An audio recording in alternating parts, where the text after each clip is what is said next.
Hey YouTube, here's Heiko down in my garage. Today's a bad hair day. Just got off of night shift, and before I go to bed and take a short little nap to recover, I wanted to make a quick YouTube video. It's about the old tires that I have on my Airhead BMW R90/6 1974. Yeah, I just want to give you a quick little, call it a review of a set of tires that I'm about to take off of my bike. So let's turn the camera around and take a look.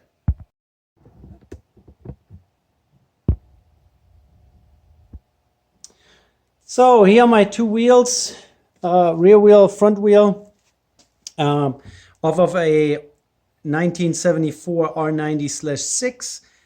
These tires, the Shinko 712, well, actually, it's the SR712. Yeah, they are on the cheaper end of the price spectrum for sure. They run between $50 and $60 a tire. These ones here were both made in 2019. I installed them in 2019, and now, yeah, about a year later, I'm taking them off with 4,000 miles on it. The front tire here, which I used a 190/19 tire. The standard size for an R90 from that year would have been 3.25 by 19.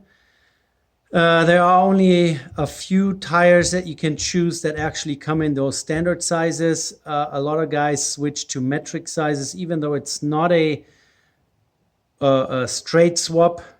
So a 190/19 tire is not exactly the same size as a 3.25 by 19. The problem that you might run into is rubbing issues. So my front tire here, you can see there's a little bit of a line here.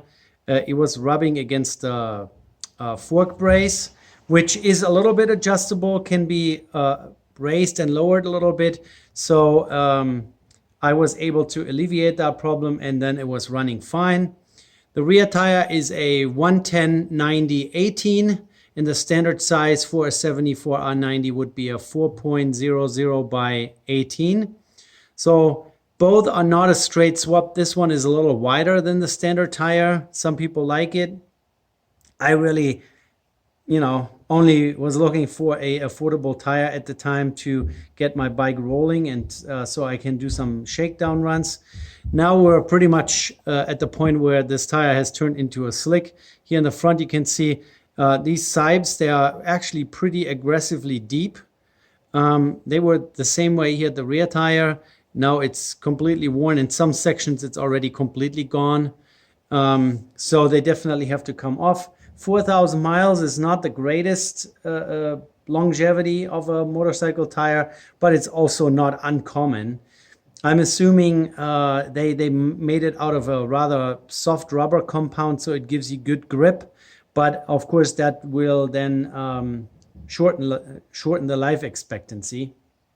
The front tire, still pretty decent. I could probably leave it on, buy another Shinko 712 for the rear, and be happy for another 4,000 miles. They do have a little bit of a sawtooth pattern going on. So the tread blocks here, they wear unevenly. So you have one edge kind of sticking up, and the rear is worn off. Am I talking? Yeah, that's the right orientation. Yeah, so this is the front and this is the rear, and they are just wearing off. Probably it's my aggressive riding style. Not. But the tire itself is a somewhat modern looking tread pattern. Has really deep sibes to get rid of water, I guess. We're far away from the wear indicators here. There's one right there. I don't know if you can see that. So the front tire would still be okay, but I decided to take them off, especially because of this rough pattern. And I really want to see what the bike rides like if I put on a tire that is actually made in the correct standard size. And so we'll talk about the new tires that I'm about to put on later. But Yeah, so what do I think about the Shinko 712? Let me give you a little bit a background about Shinko. Shinko is the motorcycle tire division of Yokohama. So Yokohama stopped making motorcycle tires, sold the entire production line, and now the company name is Shinko. They are made in Korea. They have a couple other locations where they make those tires, but it's definitely not a cheap Chinese tire. It is a formerly known Yokohama motorcycle tire. They are really not bad. Grip-wise, I never had any problems with those. I live in the mountains, so they have seen a fair amount of mountain riding, mountain roads, and I was pretty happy with grip and you know, just confidence in the tire. Longevity, especially on the rear, as you can tell, is not the greatest. They are gone, they're shredded. But really, honestly, not super disappointing considering that this tire is really only $50 or $55. Of course, I'm running them with tubes. As you can see, spoked wheels. I'm not making any experiments. I don't want to make this a tubeless. I don't see the advantage there. It doesn't bother me that my motorcycle from 1974 has to be used with a tube. So tube tires, I'm using spoke weights to balance them as they were used back in the days. I have a balancing stand so I can mount and balance my own tires, which here in this case, the tire has 3-ply on the tread and 2-ply on the sidewall. They're relatively soft. They're relatively easy to mount, so it was no big deal. The front tire needed significant weight to get it balanced. The rear tire was almost perfect right out of the box. Literally, I have one weight on here right opposite of the valve stem, and it ran perfectly. And oh yeah, here's a section. As you can see, this is a race slick now. I just don't know how long I can run it like this until the belts start showing. So they need to go. I like him. Pretty good tire for the price. Very short longevity. If you're looking for something that holds up 12,000 miles, you probably would have to look into Conti, Metzler, Avon, or what else do we have? Michelin tires. There are some good choices out there. There are even choices out there that come in the standard size. So like, for example, the Conti Go, they come in 3.25 by 19 and 4.00 by 18, or 4-inch by 18. I'm slowly working my way up. These were the cheapest ones that I could fit. Now we're getting to another tire. I will show you this real quick. Of course, I cannot say anything about the new tire, but I will let you know once they are worn out. So give me a second. I will get the new set of tires and just show you.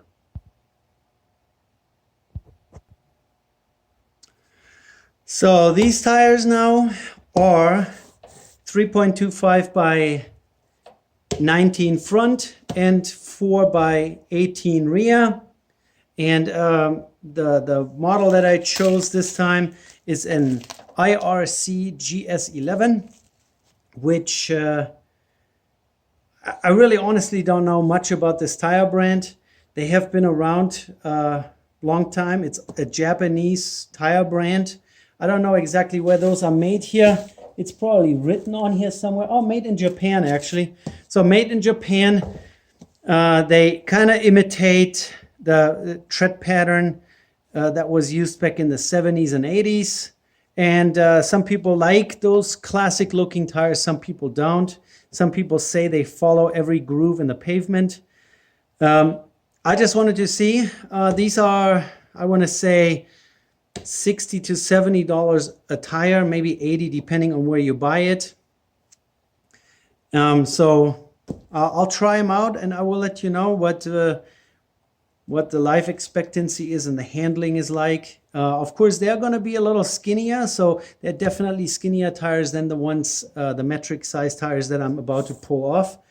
And so from that perspective, it will probably be a little bit more nimble, easier to flick it into a turn.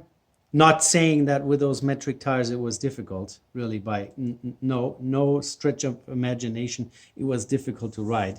But these are skinnier. These are the standard size that this bike was meant to have. And we're going to find out if those IRC GS11 made in Japan are any good. They're very similar to the Metzler C Block and the Dunlop K70s. And yeah, I will let you know in the next video, or the next review video that I'm going to make. So for now, Shinko SR712 is a cheap tire that you put on, during your restoration, rolling restoration. They're definitely not bad. They don't last very long, but they're very cheap. So kind of a marginal thumbs up for those Shinko tires. All right, guys, take care. Give me a thumbs up and please subscribe to the channel. Bye.